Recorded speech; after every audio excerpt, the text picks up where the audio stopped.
Go around 10 playing me Traba with the white pieces. Let's go knight f3 here. Keep it simple. Again, back to basics. Very easily could have a perfect score, by the way. So I do feel pretty good about the quality. Thank you so much to Tikanya for the 16. Thank you so much to Mr. Burns for the prime. Thank you to Sholly for the gifted sub. Okay, let's play d4 this time. Something different. Like, my play, I feel like, has been pretty good. Let's go c4. He's going to play c5. He wants a Ben Oni. Let's play a Ben Oni. Or is he going to play the blue man? He's not going to play the blue man. Okay, so when I sit around, I'm going to play one of my old school lines that I haven't played in a long time. Let's go a4. Okay, Queen e7 is not a line I'm super familiar with, actually. So I'm going to go knight d2 here. This feels like some kind of weird home cooking or something. I don't know what this is. Probably this is actually bad. I bet I could play bishop g5 and just go after him right away, but yeah, it is what it is. Now I could play 8. Maybe I could play h4, h5, but I'm just going to be simple here. Let's take. Play chess like a simpleton. Let's go bishop g2. This is one of the old lines. This is actually one of the first lines that I studied. My current set, Chris Littlejohn. So bishop f4 hit the pawn on d6. He goes like 98. He wants to play 5. I think h4 is supposed to be good here if I remember this correctly, but it's been a while since I looked at this very specific line. So let's just play h4 now. Knight e5, I'll go knight b6. There's also, actually, you know what? I think there's also supposed to be some knight e4 here if I remember this correctly. There might be knight e5 there. We'll see. There's h6, of course, queen d2 to pressure the pawn.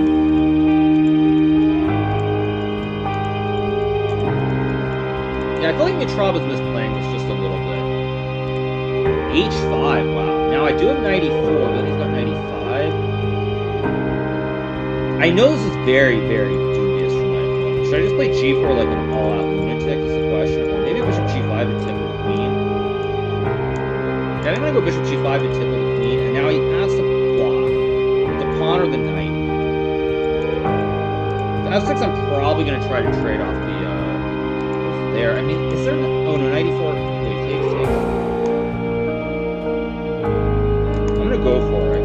Because now I'm hitting both the pawn and the knight and the queen here.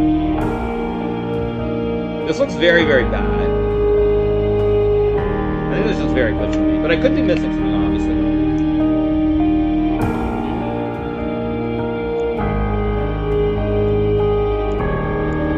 And once I'm missing something, I think I'm close to winning out of the opening here. I mean, it's typical Benoni where he's probably going to get some counterplay inevitably, but it looks really, really bad for him. It looks really bad, actually. I think this might just be losing.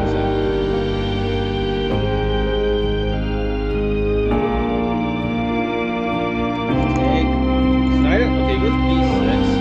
I think I had bishop c7 maybe to just pawn again and then knight d6, so it's really, really attractive. It's got rook a7 though, so it's typical for Benoni. So it's trying to find some counterplay. Bishop c7.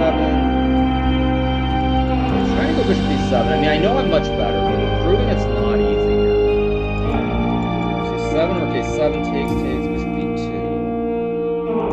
I mean, well, if I can't win this, so be it. That's my attitude. If I can't win this position, so be it. He's going to go rook a7, I'm going to take, play a5. We're going to get some position here where I think I'm going to end up a pawn. But if I can't win that position, that's my own fault, basically, is how I look at it. Yeah, he takes, that's what I expected. I have rook a2 or rook b1, both are playable.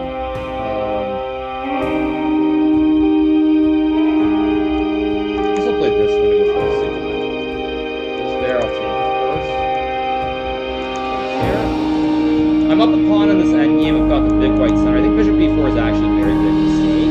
Because now my king is perfectly safe on c4, and I blockade the pawn, he can't push p. And I think I'm actually very close to just technically winning this game now.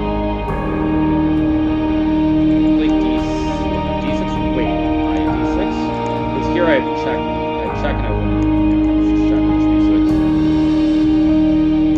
Go, collect a rook and win the game. Yeah, very, very good game.